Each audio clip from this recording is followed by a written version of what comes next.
नमस्कार साथियों, आज हम मिल रहे हैं बात आपके साथ के पहले एपिसोड में।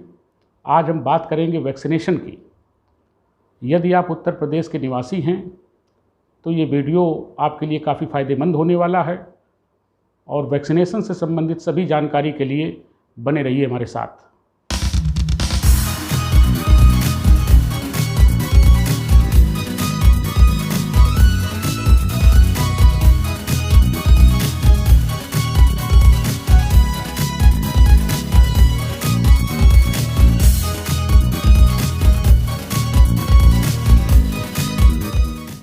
तो शुरू करते हैं कुछ प्रश्नों से। हमारे जहन में कई प्रकार के प्रश्न उठते हैं। पहला प्रश्न तो ये है कि अगर पहली डोज कोविशील्ड की दी गई है तो क्या दूसरी डोज भी कोविशील्ड की ही लगेगी या कोवैक्सीन की भी लग सकती है। दूसरा प्रश्न ये है कि क्या वैक्सीन लगवाने के लिए रजिस्ट्रेशन ज़रूरी है, क्या बिना रजिस्ट्रेशन के वैक्सीन नहीं लग सकती है। तीसरा प्रश्न ये है कि दो डोज के बीच में इतना डिफरेंस क्यों है, इतना अंतर क्यों है, क्या कारण है। और चौथा प्रश्न ये बनता है कि क्या प्रथम डोज लेने के बाद भी कोरोना हो सकता है या दूसरी डोज लेने के बाद भी कोरोना हो सकता है।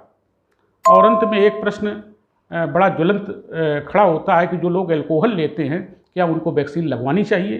तो इन्हीं प्रश्नों का उत्तर देने के लिए आज हम आपके सामने उपस्थित हुए हैं।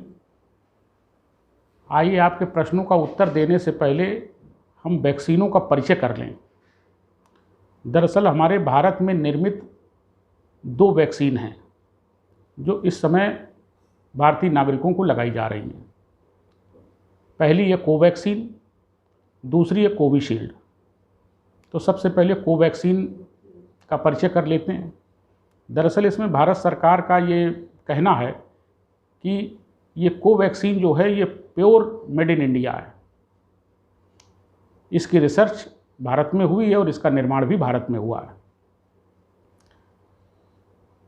अब इसका नेशनल इंस्टीट्यूट ऑफ वायरोलॉजी जो संस्था है और इसी के साथ Indian Council of Medical Research, इन दोनों की सहायता से एक मृत corona virus, infected form of virus को लेकर के इस वैक्सीन का निर्माण किया गया है।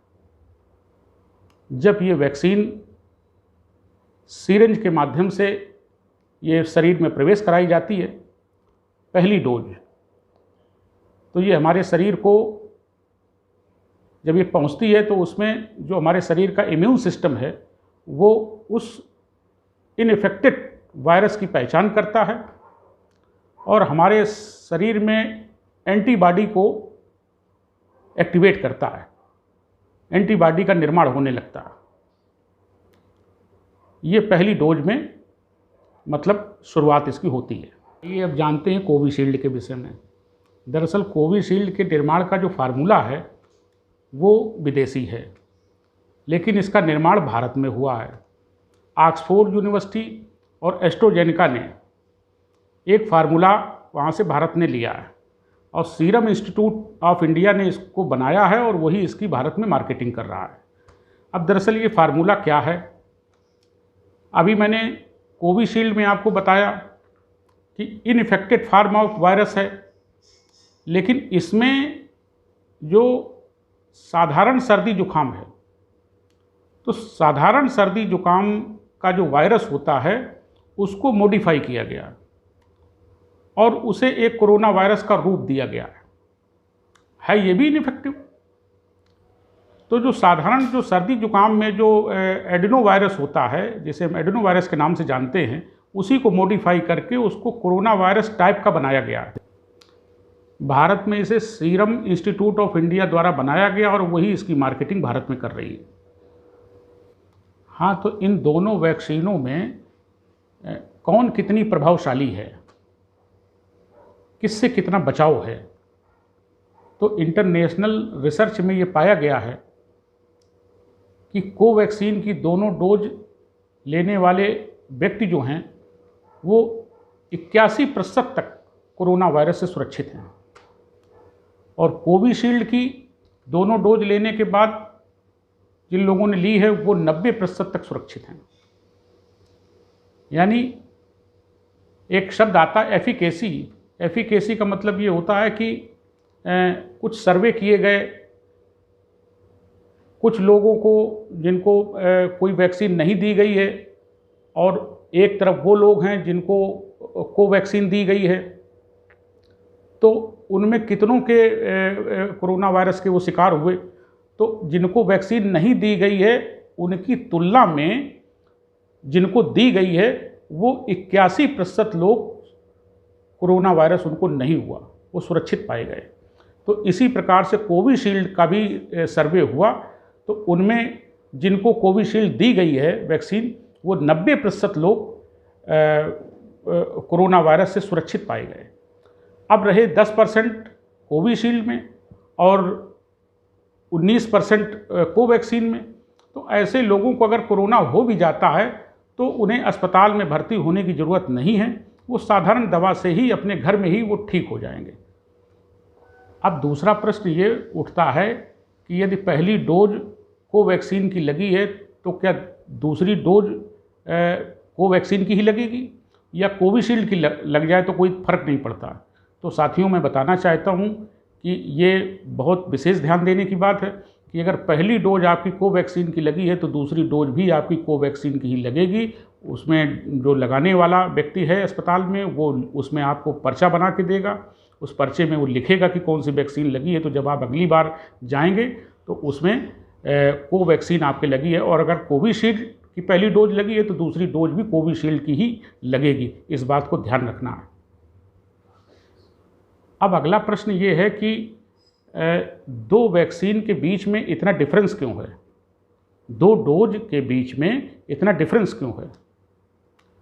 तो दरअसल मैं आपको बता दूं कि कोवैक्सीन के बीच में 4 सप्ताह का डिफरेंस अमूमन रखा गया है, और कोविशील्ड में ये पहले 42 दिनों का डिफरेंस होता था, लेकिन अब अंतर्राष्ट्रीय जो चर्चा हुई है उसमें किसी देश में कुछ और डिफरेंस है, हमारे देश में कुछ और डिफरेंस है, तो इस पर चर्चा हुई है। चर्चा में ये निष्कर्ष निकला कि भाई 42 दिनों से बढ़ा करके इसको 84 दिन कर दिया जाए।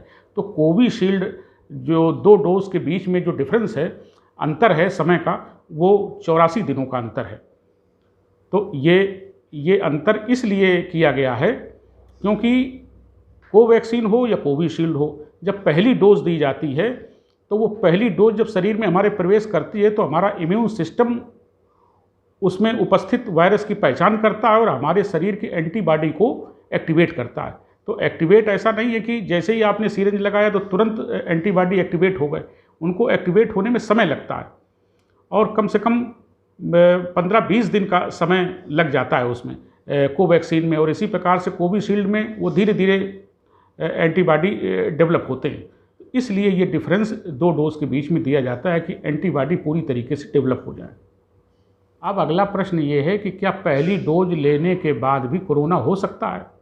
हाँ साथियों, 2 डोज लेने के लिए कहा जाता है, 2 डोज लेने का प्रावधान है। पहली डोज अगर आप लेते हैं और दूसरी डोज नहीं लेते हैं तो आप सुरक्षित बिल्कुल नहीं हैं, आपके कोरोना वायरस हो सकता है, आप उसके शिकार हो सकते हैं। इसलिए दोनों डोज आपको लेनी है और समय पर लेनी है, तभी आप अपने आप को सुरक्षित महसूस करें। तो अगर पहली डोज ली है तो दूसरी डोज अवश्य लें। अगले प्रश्न की ओर चलते हैं। बहुत से लोगों के अंदर ये शंका है कि क्या रजिस्ट्रेशन कराना पड़ेगा। वो ज़्यादा मोबाइल में ज़्यादा जानकारियाँ हमारे भारत में अभी बहुत से लोग नहीं जानते हैं, रजिस्ट्रेशन नहीं करना जानते हैं। हालांकि नई पीढ़ी इसमें काफ़ी ज़्यादा अग्रेसिव है। तो बात ये कि क्या बिना रजिस्ट्रेशन के वैक्सीन नहीं लग सकती है।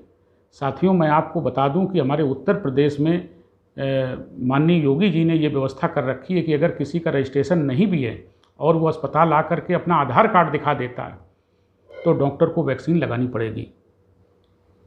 तो अगर आप रजिस्ट्रेशन की चिंता न करें, अस्पताल में जाइए, घर से अपना आधार कार्ड लेके जाइए जिसको वैक्सीन लगवानी है, और वहाँ अपना आधार कार्ड दिखाइए और वो आपको वैक्सीन लगाएंगे। और रजिस्ट्रेशन की कोई ज़रूरत नहीं है, वो रजिस्ट्रेशन अपना करते रहेंगे। ये अगला प्रश्न जो है हमारा अंतिम प्रश्न, ये हमारे उन भाइयों के लिए है जो बहुत बड़ी मात्रा में हैं समाज में और वो अल्कोहल लेते हैं, शराब का सेवन करते हैं, और बहुत सी उनके ज़हन में शंकाएँ हैं कि भाई हम तो पीते हैं, तो कि अगर हम वैक्सीन लगवाएंगे तो उसका कहीं दुष्प्रभाव हमारे शरीर पर न पड़े। तो इस संबंध में अभी कोई सरकारी तौर पर तो कोई ऐसी जानकारी नहीं दी गई है, ना ही किसी भारत सरकार की या राज्य सरकार की किसी संस्था की तरफ से दी गई है।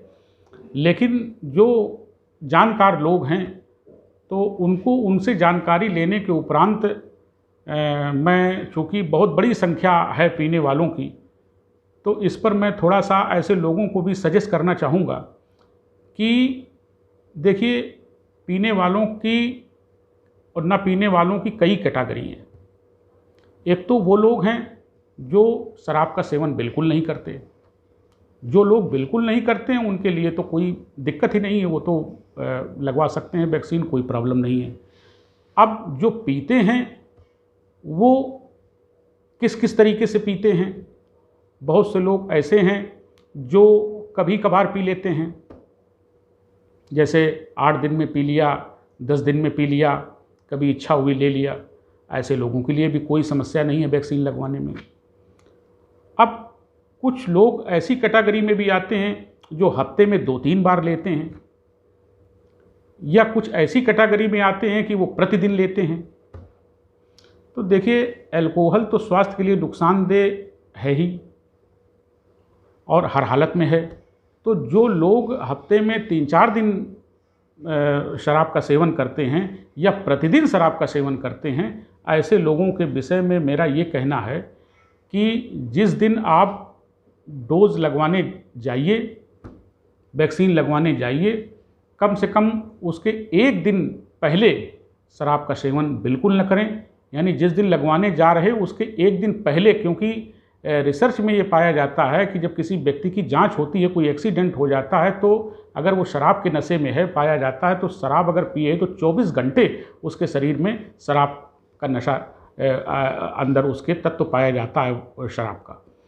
तो इसलिए 1 दिन पहले कम से कम, वैसे तो जितना आप कंट्रोल कर सकते हैं वो आप ही के लिए अच्छा है, लेकिन वैक्सीन लगवाने के 1 दिन पहले आप अल्कोहल का इस्तेमाल न करें। और जब वैक्सीन लगवा के आएँ तो कम से कम 3 दिन यानी 72 घंटे आप बिल्कुल भी इसको सख्ती से, अपनी दृढ़ इच्छा शक्ति से ये ठान लें कि मुझे शराब का सेवन नहीं करना है। क्योंकि शराब जब आप पीते हैं तो वो सारे शरीर में उसका असर होता है, और आप आए हैं वैक्सीन लगवा करके, वैक्सीन अपना असर छोड़ रही है। वैक्सीन आपके शरीर की इम्यूनिटी को बढ़ा रही है, आपके एंटीबॉडी को वो एक्टिवेट कर रही है, और शराब आपके शरीर की जो सेल्स हैं उनको शिथिल कर रहा है। तो इसलिए वैक्सीन जब लगवाने गए तो उसके 1 दिन पहले नहीं पीना है, और लगवाने के कम से कम, मैं कम से कम बात कर रहा हूँ 72 घंटे यानी 3 दिन कुछ भी नहीं आपको लेना है। इतनी आपको इच्छा शक्ति रखनी पड़ेगी, तो उसका ज़्यादा बेहतर परिणाम आएगा, और इस पे आपको शराब पे कंट्रोल करना पड़ेगा। दरअसल अंत में मैं वैक्सीन के से संबंधित जो लोगों के अंदर शंकाएँ हैं उनका निराकरण करना चाहूँगा। हमारे देश में, हमारे उत्तर प्रदेश में अभी भी वैक्सीनेशन की रफ्तार बहुत धीरे है, और इसका कारण है डर, संदेह, शंका और अज्ञानता।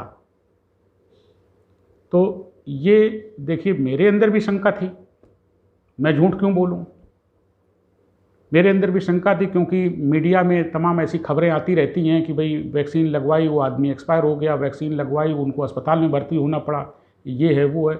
देखिए, ऐसा है, ये सैकड़ों में, हज़ारों में कोई एक आध अपवाद बना रहता है। तो किसी एक आध इंसान के ऐसी कोई घटना घट गई, उससे तमाम डर पैदा हो जाना कि नहीं हम नहीं लगवाएंगे, ऐसा मैंने पढ़ा था, ऐसा मैंने सुना था, देखा था, ये एक अपवाद होते हैं। दूसरी चीज़, कुछ अफवाहें होती हैं जो खामखा लोगों के द्वारा उड़ा दी जाती हैं, वो समाज में फैल जाती हैं कि अरे भाई वैक्सीन मत लगवाना है, ऐसा हो जाएगा, वैसा हो जाएगा। तो ये डर और भय लोगों के अंदर जो बना हुआ है, जिसके कारण वैक्सीनेशन की रफ्तार कम है। आप ये अच्छी तरह समझ लीजिए कि यदि आप वैक्सीन नहीं लगवाएंगे तो आप ये न समझें कि कोरोना वायरस अब चला गया है, अब उतने कोरोना वायरस के मरीज नहीं आ रहे हैं, अब खेल ख़त्म हो गया। यही बात पर साल भी थी कि कोरोना वायरस अब चला गया, अब स्कूल कॉलेज सब खुल गए, सब शॉपिंग मॉल खुल गए, बाज़ारें खुल गई, दुकानें खुल गई, लेकिन आपने देखा कि दूसरी लहर में कितनी तबाही हुई। आपको कोरोना वायरस के साथ अभी भविष्य में जीना पड़ेगा, उसके साथ रहना पड़ेगा।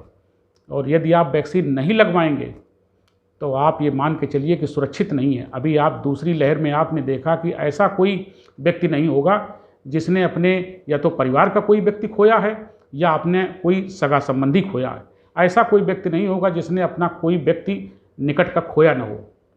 इतनी भयानक ये लहर थी और ये भविष्य में अभी कोरोना वायरस हमारे देश में रहेगा, इसके साथ हमको जीना पड़ेगा। इसलिए वैक्सीन अगर जीना है तो वैक्सीन आपको लगवानी पड़ेगी। वैक्सीन लगवाइए, इधर उधर के भ्रम में मत आइए। मैंने खुद वैक्सीन लगवाई है, मेरे अंदर भी डर था, लेकिन मैंने डर को दूर निकाल फेंका और इस समय वैक्सीन लगवाने की परिस्थितियाँ बहुत अच्छी हैं।